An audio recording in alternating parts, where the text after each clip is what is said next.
Hola. Bueno, hoy tenemos por delante la corrección del examen que se acaba de hacer. Estamos a lunes 23 de mayo de 2022. Por lo tanto, las correcciones que voy a dar son las mías propias, no del equipo docente. Esperaremos todavía unas 3 semanas a que saque las plantillas oficiales y yo sé que nos comen los nervios, tenemos ganas de saber qué tal nos ha ido, por lo tanto voy a hacer las correcciones y también vamos a ir repasando las preguntas de cara a que nos os presentáis la segunda semana. De esa manera nos sirven un poquito de repaso, ¿sí? Bueno, el modelo que voy a corregir es el tipo A. Sin embargo, son las mismas preguntas que tenéis en el modelo B y en el modelo C, ¿sí? Vamos a ir viendo. Lo primero que voy a hacer es ir diciendo las respuestas correctas una a una, porque yo sé que a veces lo único que quieres saber es la respuesta directamente. El razonamiento lo hacemos después. Por lo tanto, la pregunta que nos dice en la médula espinal, la correcta que considero yo es la D de Dinamarca, comisura gris. La 2, que es una característica importante, sería la A, extiende y retrae la filopodia. Seguimos con la 3 y decimos un estudio realizado para comparar coeficiente de cefalización, vemos que es la D. La 4, nuestra percepción de las diferentes modalidades sensoriales, sería la D de Dinamarca también. 5, el uso muscular, la B con la motoneurona gamma. La 6 sería la hormona responsable de la eyección de la leche, la lactancia, sería la B, oxitocina. 7, la D, todos los indicados son correctos. 8, la A, de cuál de las siguientes hormonas sería una neurohormona, la vasopresina. La 9 sería la D, ¿vale? Denominada vía antiinflamatoria, todas correctas. La 10, analizando el cerebelo, sería la A, la división más reciente. Después pasamos a la 11, señale cuál de las siguientes vías, pues sería la D de Dinamarca, tanto la A como la B. Ahora, la pregunta 12, en relación con la inducción neural, pues considero que es la A, requiere la intervención de señales tal. La 13, en comparación con el de otras especies actuales, pues ahí diría que es la A. La 14, que empieza por la localización de los objetos en el espacio, la D de Dinamarca, la corriente dorsal. 15, respecto a las características, pues ahí sería la B, participa en regulación del estado motivacional. 16, la C de casa, ¿vale? Las hormonas pueden ejercer sus efectos, pues a esa sería la C de casa. El órgano linfoide secundario, que es la 17, la D de Dinamarca, la A y la B. 18, la somatostatina, la A. La 19, entre las aportaciones de la psiconeuroinmunología, sería la A. La 20, tenemos en las vías de procesamiento sensorial, pues sería la C. La 21 sería de la figura 1, la correcta, la D de Dinamarca. La 22, en relación con la fecha de nacimiento, sería la D de Dinamarca también. 23, en el bulbo raquídeo, D de Dinamarca. 24, tenemos la figura 2, la correcta que indico sería la B de Barcelona. 25, B de Barcelona en relación a las estructuras subcorticales. La 26, el sistema motor se asemeja, pues ahí he marcado la C de casa. La 27, en relación con el patrón dorsoventral, he marcado C de casa también. La 28, la agnosia táctil, aquí he marcado la D de Dinamarca. Tenéis que hacer caso a las que están marcadas de verde. Y la 29, la discapacidad intelectual, sería la A, un déficit de hormonas tiroideas. Y la 30, por último, cerraríamos en relación con los sistemas motores descendentes, la B de Barcelona. ¿Vale? Entonces, hasta aquí lo que son las respuestas automáticas, así, pim, pim, pim, pim, una a otra. Ahora vamos a ir repasando más o menos, sin entrar tampoco mucho detalle, porque son muchas preguntas y si no, se nos va aquí todo el día, pero vamos a ir razonando por qué sí son las correctas, por qué las que no lo son. Aprendemos en caso de que no te haya ido muy bien y en la segunda semana pues os sirve de repaso también, ¿sí? Bien, y así comentamos en caso de que consideres que alguna se pueda reclamar, pues que veamos qué tal. Entonces, vamos a empezar por el principio. Tenemos en la médula espinal, los dos lados de la sustancia gris que se unen en, sustancia gris quiere decir cuerpos de neuronas, ¿vale? Los cuerpos de neuronas, los somas. Por lo tanto, la alternativa esta que tenemos aquí de comisura blanca, todo lo que es blanca, ya hablamos de sustancia blanca, la A no sería por eso. El asta lateral. Asta lateral nos está diciendo que sí, es sustancia gris, pero solamente está en un lado, así que no valdría. fuera. El asta dorsal, la misma historia. Sí, es sustancia gris, pero me está diciendo que une los dos lados, ¿vale? Los dos lados, así que nada, fuera. La única que podría ser correcta sería la B, la comisura gris, comisura que pasa de un lado para el otro. La 2, una característica importante del cono de crecimiento, ¿vale? La 1 correspondería al tema 8. La 2 correspondería, así vas anotando y puedes ver de qué temas ha habido más o menos. Normalmente caen 4 fijo de todos los temas y luego de alguno pues añaden hasta 5 para completar los 30.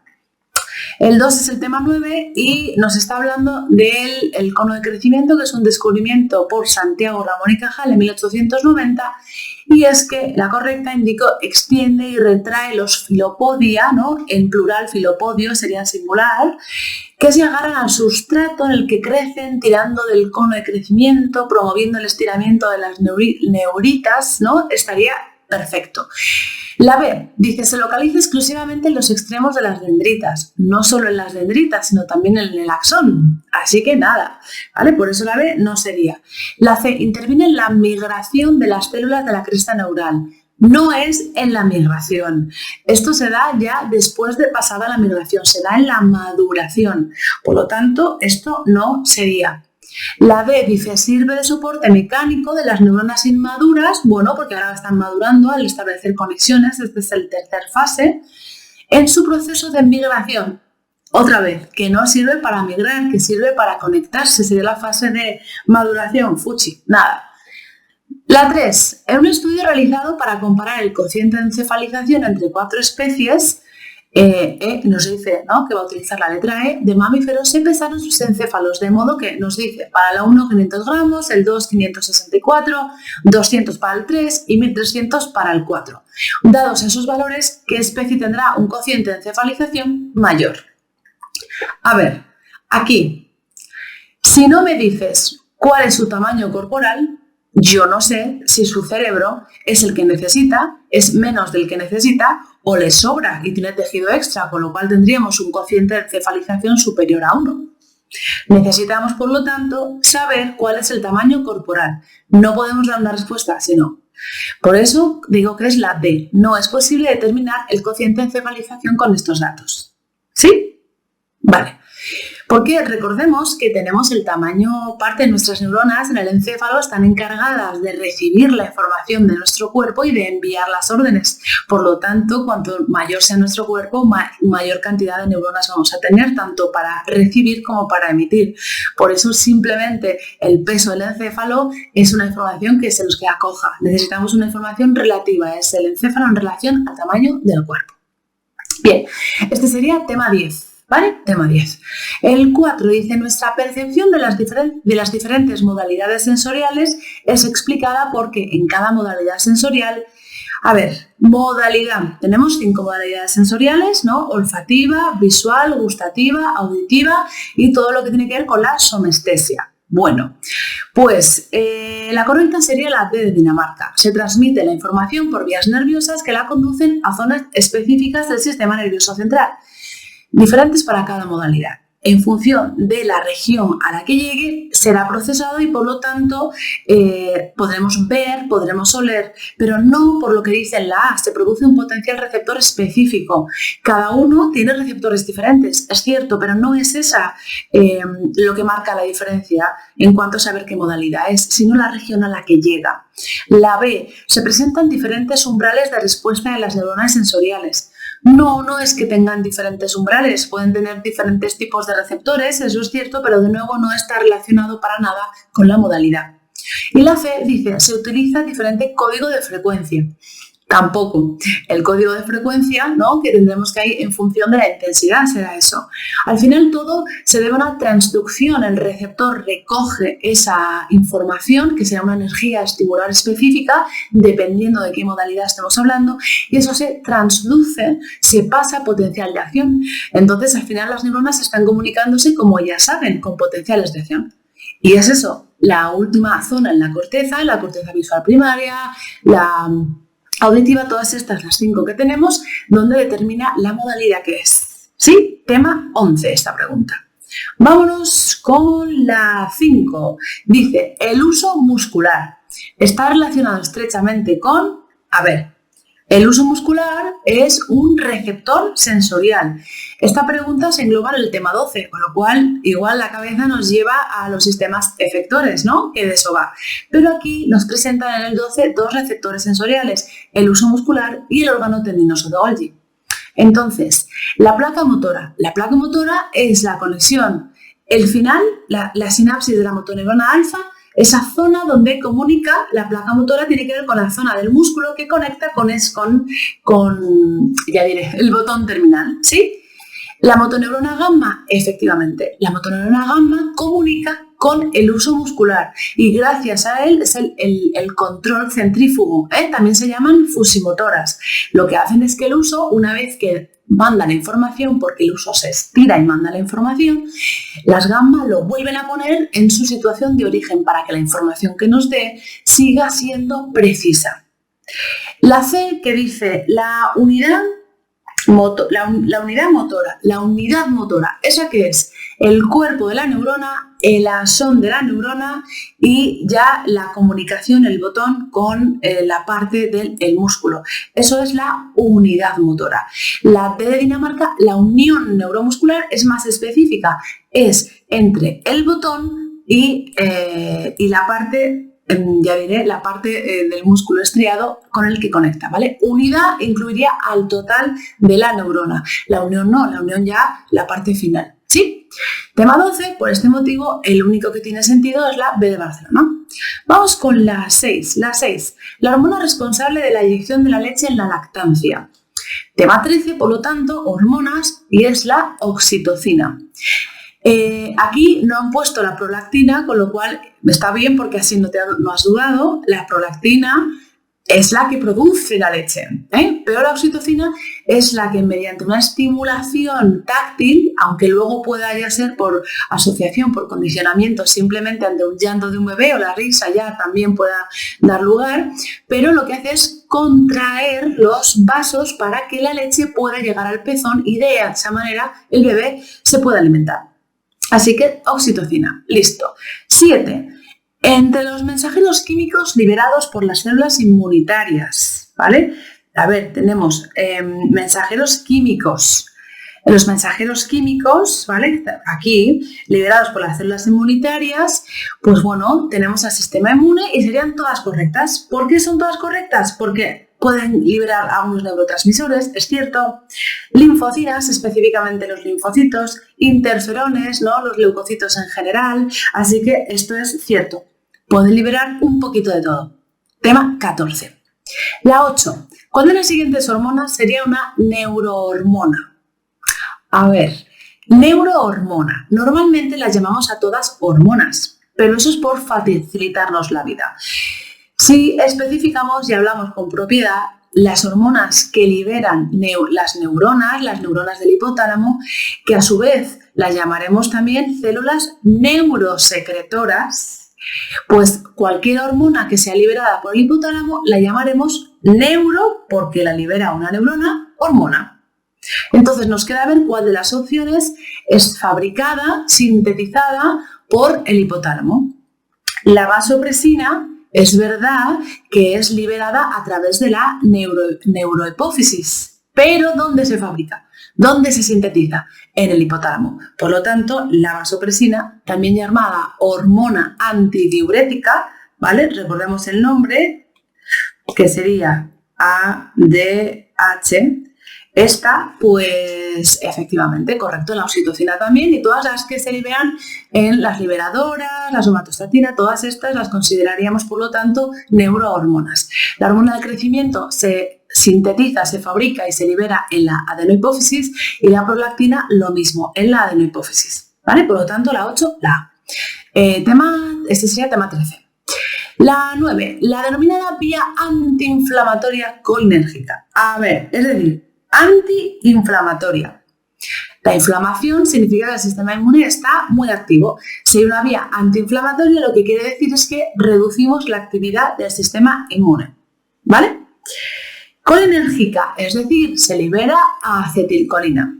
¿Cómo se libera acetilcolina? Esto en mente. Es una vía de comunicación entre el sistema nervioso autónomo y el sistema inmune. Pues sí, el sistema autónomo y el inmune, correcto. La B dice, está mediada por el sistema nervioso parasimpático. Sí, efectivamente, colinérgica, el parasimpático, las células postganglionares son las que liberan acetilcolina y esa acetilcolina va a establecer contacto en los receptores de los diferentes linfocitos, ¿vale? Linfocitos, células inmunitarias en general. Correcto, por lo tanto. C está constituida por fibras eferentes, es decir, hacia afuera del nervio vago. Cierto, y ahí es donde la vía que acabo de mencionar ahora que libera acetilcolina. Por eso todas son correctas. Si se hablara de la otra vía, que sería la vía simpática no libera acetilcolina, libera noradrenalina. ¿Vale? Muy bien. Y recordemos que el nervio vago, ya que está aquí, el nervio vago es un nervio mixto, por lo tanto es eferente y tiene vías también aferentes. De hecho, las vías aferentes, las vías sensoriales son mucho más abundantes, es mucho más sensorial que motor, ¿vale? Un 80-20%. Mi gatín le parece bien el tema. Vale, seguimos. Vamos con la... Esta sería tema 14, ¿vale? Vamos con la 10. Analizando el cerebelo desde una perspectiva filogenética, por lo tanto, ya nos enfilamos al tema 10, podemos decir que, a ver, tenemos la división más reciente es el neocerebelo. El nombre nos lo dice bastante, neo, nuevo, hasta aquí bien. Formado por los hemisferios cerebelosos y el vermis medio. Hemisferios cerebelosos, cuidado que no diga cerebrales, cerebelosos, bien, el vermis medio, surgen en reptiles. Esto es cierto, correcto. La B dice el paleocerebelo. A ver, recordamos que aquí tenemos, primero es el arquicerebelo, luego es el paleocerebelo y luego es el neocerebelo. El paleocerebelo de los vertebrados terrestres alcanza mayor desarrollo que el de muchas especies de peces. Pues no. No, por mucho que evolutivamente, en principio, no haya una mayor evolución después de los peces, esto se lo quedan ellos. Recordemos la capacidad que tienen para girar sobre sí mismos. Los tiburones, por ejemplo, nos ganan a todos. Así que esto no es correcto, ¿vale? Por esto esta sería falsa. C. Los tractos motores más complejos que nuestra especie despliega no se han relacionado con ningún cambio anatómico. Todo lo contrario, precisamente por esas exigencias del medio, sobreviven antes y mejor quienes tienen las conexiones asociadas a inicialmente los peces no necesitan extremidades, sí las aletas, pero no extremidades como tal. En el momento en el que ya tenemos ahí a los anfibios, que ya empiezan a ser también terrestres, esas extremidades. Vamos con la D. Apenas ha experimentado cambios a lo largo de la filogenia. Es, junto con los hemisferios cerebrales, una de las estructuras que más ha evolucionado, ¿vale? Con lo cual, esto también falso. Tema 10, seguimos. 11. Señale cuál de las siguientes vías constituye un ejemplo de procesamiento en paralelo del sistema somatosensorial. A ver, dos cositas a tener en cuenta de aquí. Nos está diciendo procesamiento en paralelo, es decir, necesitamos dos vías para que se dé en paralelo, y a la vez nos habla del sistema somatosensorial. Lo digo por las opciones de respuesta, porque tenemos A, sistema de las columnas dorsales. El sistema de las columnas dorsales son la vía lemniscal, la localización del dolor, el tacto, ¿vale? Esa sería una vía, pero como es paralela necesito otra. Sistema anterolateral, exacto, la otra que tenemos, también llamada espinotalámica, ¿no? Que es la que transporta la información de la temperatura y del dolor propiamente dicho. Ahí tendríamos la información de paralelo, por eso sería la D de Dinamarca. La A y la B son correctas. La C de casa, los tractos corticoespinales, que tenemos dos, los que van por el medio, los ventrales y los laterales, también serían un ejemplo de procesamiento en paralelo. Lo que pasa es que no se especifican del sistema somatosensorial, por eso se descartaría. Pero si no hubiera especificado nada, serían correctas las tres, ¿vale? Bien, tema 11. Vamos con el 12. En relación con la inducción neural. La inducción neural se da en la segunda semana, tercera semana. Tenemos ahí que es la neurulación, ¿vale? Que tiene dos fases, la inducción y la formación del tubo y crestas. Esto en mente, ¿sí? La inducción es una primera fase dentro de la neurulación. Teniendo esto en cuenta, decimos, a ver, el primer paso requiere la intervención de las señales inductoras neurales procedentes de la notocorda, que está en el mesodermo, que impiden, efectivamente, bloquean las proteínas morfogenéticas óseas y provocan la diferenciación del neuroectodermo. Si esto no sucediera, el ectodermo, todito él, sería piel, ¿vale? Gracias a ese bloqueo de estas proteínas tenemos esa sección que es sistema nervioso. La B de Barcelona dice, se completa normalmente al final de la cuarta semana embrionaria. Está ahí la tercera, ¿vale? Porque todavía necesitaríamos la formación del tubo. Entonces, para la tercera al final está totalmente hecha. C nos dice, es producida por moléculas denominadas proteínas morfogénicas óseas, procedentes del mesodermo que provocan... No, si fuese por ellas, si no las bloqueábamos, todo sería piel. Así que esto no es cierto. Y la B dice, dirige la formación del tubo neural y de la cresta neural. No, eso es la segunda fase, ¿eh? Eso es la segunda. La inducción es tener el ectodermo, inducirlo para que la parte central sea neuroectodermo. Tema 9, 12a. 13. En comparación con el de otras especies actuales, respecto al elevado cociente de encefalización del ser humano, podemos decir que hay una cierta correlación que algunos consideran alta, un 50%, bueno, entre el tamaño del cerebro y la inteligencia. Sí, la inteligencia general, la que solemos medir, inteligencia G. Efectivamente. La B dice, está demostrado que el encéfalo de la especie humana se ha hecho cada vez más grande a lo largo de su historia evolutiva, sobre todo a partir del descubrimiento de la agricultura y la ganadería. Es cierto que ha habido una evolución en nuestro encéfalo, sobre todo debido a las presiones sociales, ¿verdad? Pero a raíz de la ganadería y de la agricultura, comentan que ha habido un proceso como de domesticación, es decir, ya no necesitamos salir a cazar, tener que andarnos buscando la vida de esa manera tan supervivencia extrema, por lo tanto nuestro encéfalo se ha visto reducido, no aumentado, ¿vale? Por eso es falso.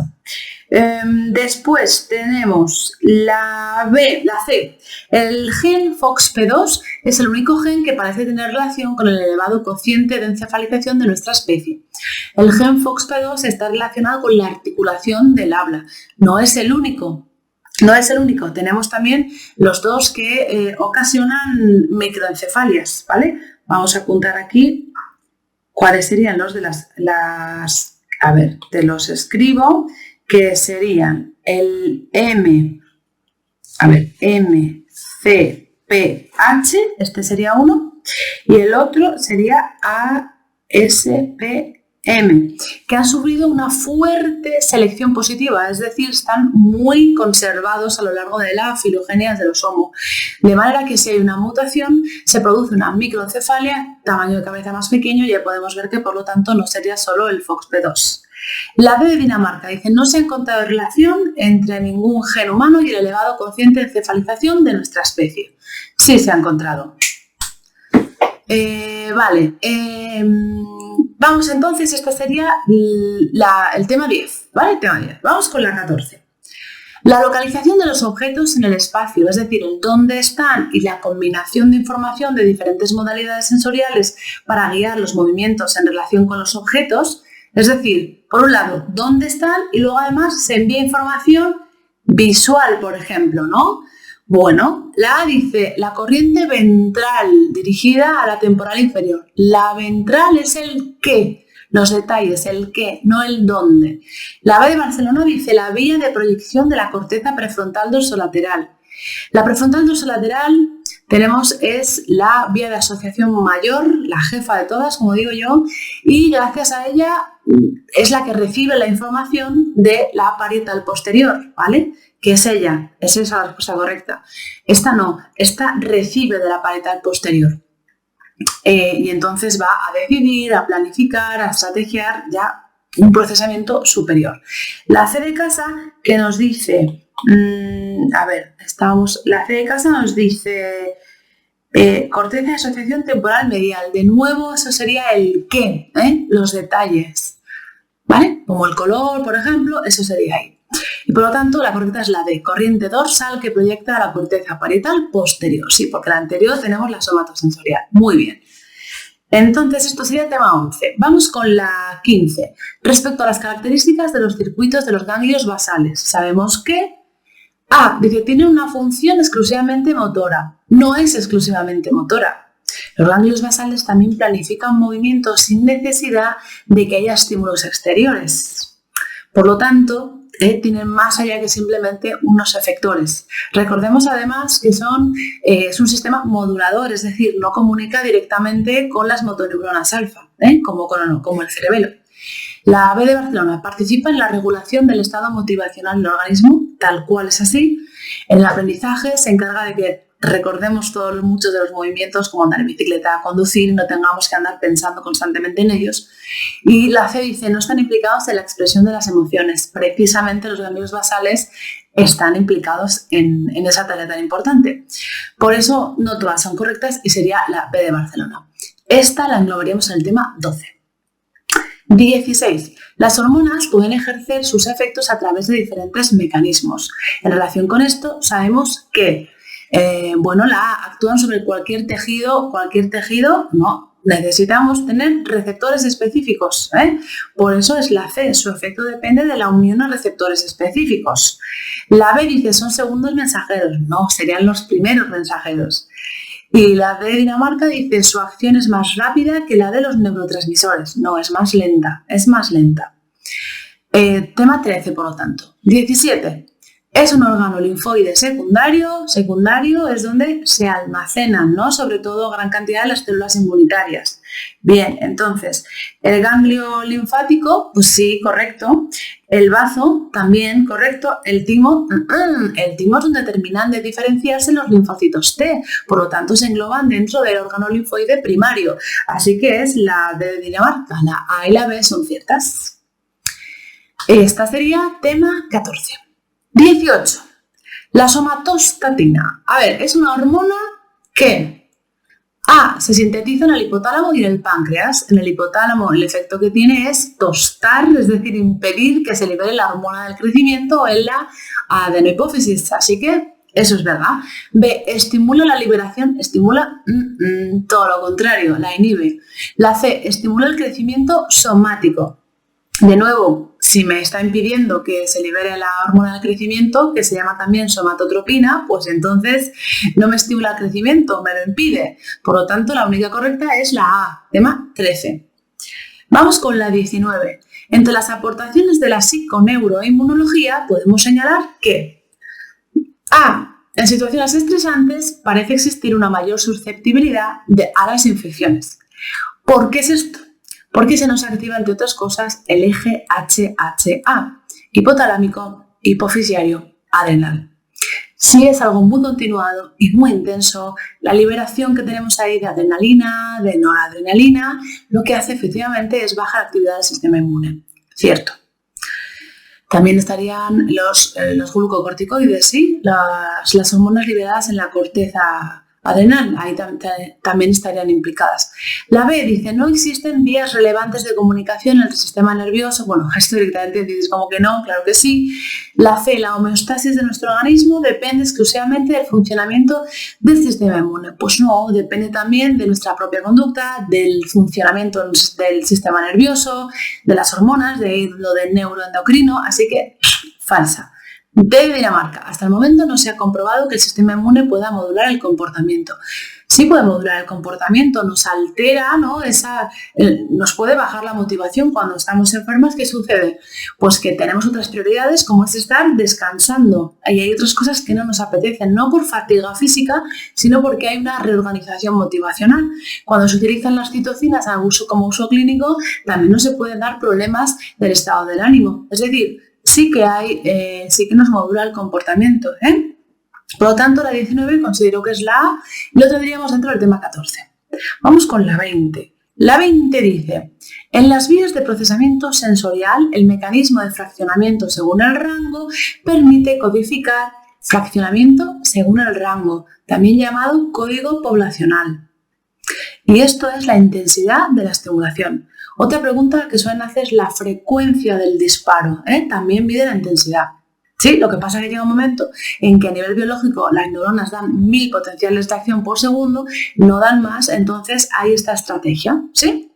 Bien, vamos con la 21, la figurita 1 nos dice, se muestra una sección transversal del tronco del encéfalo. Indica el nivel al que se ha realizado la sección y qué número señala el origen de las vías dopaminérgicas, que son un elemento esencial del circuito funcional de los ganglios basales. Bueno, vamos a ver entonces, lo primero que vamos a hacer es vamos a ir a la figura que tenemos aquí y esa figura, ese corte ya tenemos aquí varias estructuras muy míticas, como son, aquí tenemos los núcleos rojos, un núcleo rojo y otro. Todo esto es la sustancia negra y, vale, vamos a ver, por ejemplo, tenemos aquí el núcleo rojo, ¿vale? Vamos a ir por orden, el 1, esto es la sustancia gris periacueductal. No, el 1 es el canal y el 2 es la sustancia gris periacueductal, que no veía dónde estaba señalando. Exacto. La sustancia gris periacueductal está relacionada con el dolor, ¿vale? Pero en el nuevo manual no lo mencionan tanto como el anterior, así que listo. El 3 es el lemnisco medial, es el que envías el lemnisco, ¿recuerdas el sistema lemniscal que decursaban el bulbo y que por eso aquí ya está decusado y recoge la información del tacto, la localización, ahí tenemos. El 4, pues aquí tenemos ATV, que sería el área tegmental ventral. El área tegmental ventral que también libera dopamina, Entonces puedes decir, ahí va, ¿cuál es? Porque la pregunta como tal que tenemos aquí de la figura, a ver, esta sería la figura 1, por lo tanto estamos aquí, las vías dopaminérgicas, el área tegmental ventral también podría ser, pero fíjate que no se habla de que forma parte de los ganglios basales. Y el área tegmental ventral no forma parte de los ganglios basales. Es un caso de que, es el mesencéfalo, con lo cual solo puede ser el A y el B. Y a ver, el 5, ¿cuál señalaba el 5? El núcleo rojo, vale, no había manera de equivocarse. Pero recordemos eso, que la sustancia negra, el área tegmental ventral también libera dopamina, solo que eso no forma parte de los ganglios basales. Y aquí tenemos entonces la respuesta correcta, que es la sustancia negra. La compacta es esta de fuera, y como podemos ver es más oscura, bueno, fuera, de dentro más bien, ¿no? Y la reticulada es esta de fuera. Tiene este color porque tiene melanina, y el núcleo rojo, que no se ve bien aquí, pero es rojo porque tiene ese hierro ahí. Bueno, pues, y luego ya por último, la 7, tendríamos aquí el colículo superior, que tiene que ver con la información visual, ¿vale? La información visual. Bien, pues continuamos y vamos con la 22. La 22, en relación con la fecha de nacimiento de las neuronas de la neocorteza. A ver, el anterior sería del tema 8, este de 22 va a ser el tema 9. Y la correcta es la B y la C. ¿Por qué? Porque la A nos dice, todas las neuronas pasan por la capa sexta antes de alcanzar su capa definitiva. No, todas van a ir a la 1 y luego de la 1 es un patrón de dentro a fuera. Se llenará primero la 6, luego la 5, 4, 3 y 2. Por eso la B es correcta. Las neuronas se establecen por lo general en las diferentes capas siguiendo un patrón de dentro hacia afuera, ¿no? Con esa excepción de la capa 1. Por eso lo de en general vale. C, en general, las neuronas que nacen antes ocupan capas más profundas, ¿vale? A excepción de nuevo de la capa 1 que se llena primero, ¿no? Llena de las cajas rectus todas ellas y de las predecesoras. Bueno, pues por eso la B y la C serían correctas. La 23, en el bulbo raquídeo, el tracto córtico espinal lateral, córtico, corteza, espinal, médula espinal, que va por el lado, experimenta una decusación que está relacionada por su origen filogenético con tema 10 y sería todo correcto.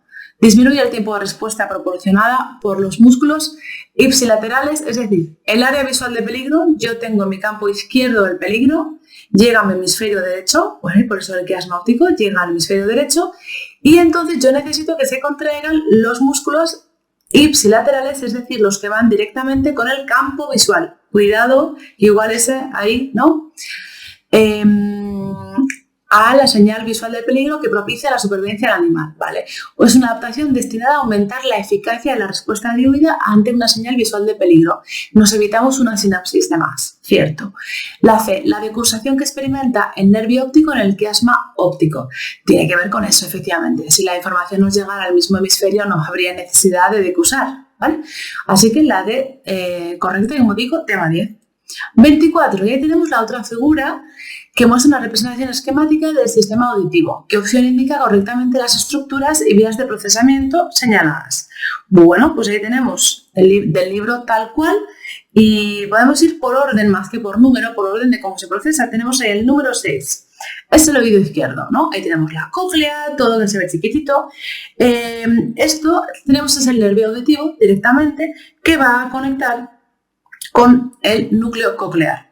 Del núcleo coclear, aquí lo que vamos a tener es tenemos que recordar que más arriba tenemos el lemnisco medial, ¿vale?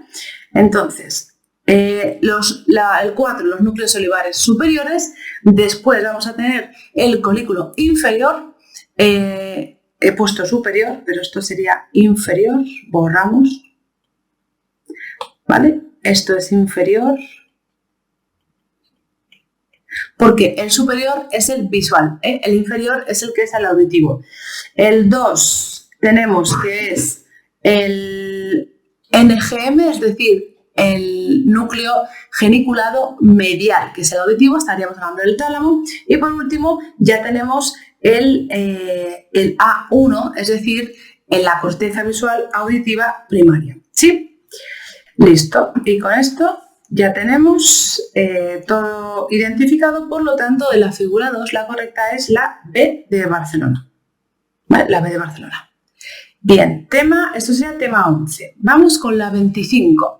En relación con las estructuras subcorticales de los hemisferios cerebrales, podemos afirmar, vale, estructuras subcorticales debajo de la corteza, y la correcta sería la B de Barcelona. El cuerpo estriado agrupa 3 núcleos subcorticales: el núcleo caudado, el putamen y el globo pálido con su parte lateral y medial, cierto. La dice, bajo el ventrículo lateral se localiza la amígdala. La amígdala está bajo el lóbulo temporal, así que no, eso es incorrecto. La C dice, la degeneración del núcleo basal de Meynert, a ver, está aquí. Meynert se relaciona fundamentalmente con la enfermedad de Parkinson. No, el Parkinson está relacionado con la degradación de la sustancia negra. La degeneración del núcleo de Meynert está asociado con el Alzheimer, con la memoria, ¿vale? La D de Dinamarca, el cuerpo estriado junto con la sustancia negra y el núcleo subtalámico constituyen el estriado ventral. Se llamaría dorsal, ¿vale? El núcleo subtalámico, claro, es que es eso, o sea, sería el cuerpo estriado, no, sería el dorsal, así que nada, esto no. Entiendo que igual ahí ha habido dudas, ¿vale? Esta considero que es únicamente la B de Barcelona, tema 8. 26. El sistema motor se asemeja al sistema nervioso autónomo en que, pues bueno, pues a ver, ¿en qué? En que los axones, la C de casa, los axones de las motoneuronas que inervan el músculo estriado y las fibras preganglionares simpáticas liberan acetilcolina. También podríamos decir que las preganglionares parasimpáticas liberan acetilcolina, sería cierto. Vamos a ver las opciones. La A nos dice, ambos sistemas tienen nervios eferentes, es decir, hacia afuera, ¿vale?, que alcanzan el sistema nervioso central desde los órganos periféricos. ¿Cómo? Entonces esos serían aferentes, ¿no? Va al revés, van desde el sistema nervioso central a los órganos periféricos, es en el otro sentido, cuidado, por eso está incorrecta. La B, los somas de todas sus motoneuronas se localizan en la médula espinal.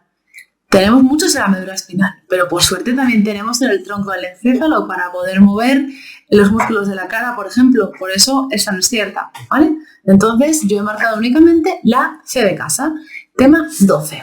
Vamos con la 27, dice, en relación con el patrón dorso-ventral existente en la mayor parte de la extensión del tubo neural. Tema 9, sabemos que la correcta sería la C, las señales ventralizantes inducen en la zona ventral, la parte de abajo, a la diferenciación de las células que intervendrán en la coordinación motora. Ventral, motor, cierto, y es la notocorda la que da esas señales ventralizantes. Veamos por qué no son ciertas las demás. Mi razonamiento. La A dice, las señales dorsalizantes detrás sensorial se originan en la cresta neural, no en el ectodermo. Pasan por la cresta y luego van, pero se originan en el ectodermo. La B de Barcelona dice, a ver, aquí las señales que inducen la diferenciación de las células que intervendrán en la coordinación sensorial, ¿vale?, se originan en la notocorda. No, la notocorda va a ser ventralizantes. La sensorial es dorsalizante, detrás, nada. Por lo tanto, no son todas ciertas, ¿sí? Tema 9. Y ya vamos cerrando. La 28. La agnosia táctil es un déficit neuropsicológico. Vale. Esta me ha traído un poquito. Explico motivos. A ver, la agnosia táctil, producido principalmente por lesiones circunscritas en la corteza somatosensorial primaria. Sería la secundaria. Sería la secundaria sobre todo, la primaria también, pero sería la secundaria y las parietales inferiores, las áreas adyacentes de la parietal inferior. Entonces, claro, ¿por qué dices que he marcado todas? Pues verás, porque la B de Barcelona dice provoca incapacidad de reconocer los objetos en el tacto, cierto, sin embargo, no, si se podrían dibujar y tal, como en el caso de uno de los ejemplos que nos ponen, y la C dice produce déficits en funciones táctiles básicas como percepción de la rugosidad o la temperatura. Y esto es cierto, es decir, también tenemos el caso de una paciente que le sucedió esto, todo asociado a lesiones en las regiones parietales. Como nos centramos en el enunciado, la agnosia táctil es un déficit neuropsicológico, la B y la C serían correctas. Aquí mi aquel sería con la A porque la mayor parte no dicen que sea en la primaria, sino dicen que es en la secundaria y en adyacentes parietales. Así que por ese motivo he elegido la D. ¿Sí? Tema 11. No sé a ver qué te parece a ti, si se me hubiera escapado un detalle aquí en el enunciado que no veo, que puede ser. Y vamos con la 29. La discapacidad intelectual puede ser consecuencia directa de un déficit de hormonas tiroideas durante el desarrollo, tal cual. Un exceso de cortisol ante situaciones puntuales del estrés ocasionaría estos tipos de problemas, ¿no? Todo tiene que estar relacionado con la tiroides en este caso. Un exceso de aldosterona durante la edad adulta tampoco tiene sentido. Entonces sí, el déficit. Ahí tendríamos la A, tema 13. 30. En relación con los sistemas motores descendentes, sabemos que la correcta que he marcado es la B. Las denominadas vías indirectas presentan organización en serie. Sí, en serie, ¿vale? Efectivamente. Y bueno, tanto la somatosensorial como las descendentes, es correcto esto. Tenemos las vías mediales y las vías laterales que tienen las dos procesamiento en serie. La A dice, parte de sus vías nerviosas están constituidas por los axones de neuronas postganglionares. Y espera. Postganglionares tiene que ver con el sistema autónomo, estamos hablando de los sistemas motores, es decir, el somático, esto no cuadra, fuera. La C, las vías laterales están implicadas en el control de la postura y la locomoción. No es cierto. Esas son las vías mediales, las que van en el medio. Las laterales tienen que ver con las extremidades. La D de Dinamarca, el control de los movimientos independientes de los dedos vamos a ver, el control movimientos independientes de los dedos, ¿vale? Para la ejecución de movimientos voluntarios participa, entre otros, el tracto córtico-espinal. Hasta ahí está bien, pero lo que no está bien es que diga que es ventral, porque es lateral. Y de hecho es el único que va directamente a los dedos. Es decir, si se lesiona podremos mover la mano, pero de manera como si fuese una garra, no de forma independiente cada uno de los dedos, ¿sí? Así que bueno, estas serían las respuestas que considero correctas. ¿Vale? Estas serían las respuestas que considero correctas. Si tienes cualquier apunte, cualquier comentario que igual me lo he dejado de razonar de ver bien, perfecto, me lo haces ver en los comentarios y lo vemos, ¿vale? O comunicas conmigo de la manera habitual, pero esos serían al principio mis razonamientos, por si te pueden servir tanto de repaso para la segunda semana como por si necesitas reclamar alguna o alegrarte un montón porque has aprobado y encima con una nota maravillosa. Sea como sea, gracias por ver el vídeo y cualquier cosa ya sabes dónde me tienes. Ánimo, la semana es larga y ya el primero quitado, ya lo has hecho. Aunque lo tengas suspendido y vayas a septiembre, se acabó. Céntrate en los demás, eres mucho más que una nota. Esto uno suspende uno y apruebas otro, relax y enhorabuena si te ha ido muy bien. Nos vemos en los siguientes vídeos o clases. Un besito, hasta luego.